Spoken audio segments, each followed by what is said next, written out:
I'm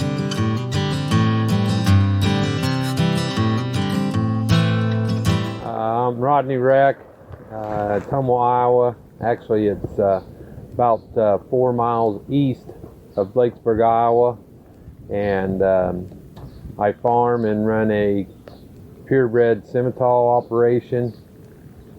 Here we've done it about 40 years, and it's a family operation. We work together, and that's pretty much it about. And you also do cover crops. Yes, and we do probably about 75 to 80% of all of our ground has got cover crops on it, and we are pretty much 100% no-till into that. We get some of our feed from the cover crops, if not turn out cows in the spring and early fall, early winter, late fall, just depending on when we can get them in. And why did you start doing cover crops? Main reason we started doing cover crops in the beginning was just the feed that it was supplying us. We do a lot of wet baling, and there's a lot of advantages. We was probably getting about 25 to 30% of our feedstuffs from the cover crop as far as winter feed. We'd go in and mow it early spring, and then we would come back with most of the time it was corn. Now I've kind of got in the rotation that we're putting beans in. And on the fields that you have the cover crops, what differences have you seen?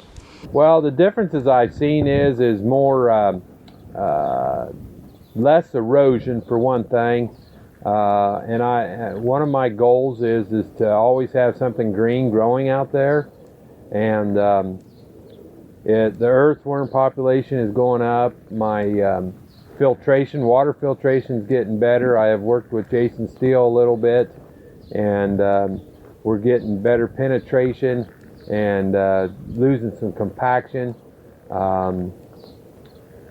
We're just seeing the benefits of less weed pressure, taking some of our weed pressure away, and it's been very beneficial as controlling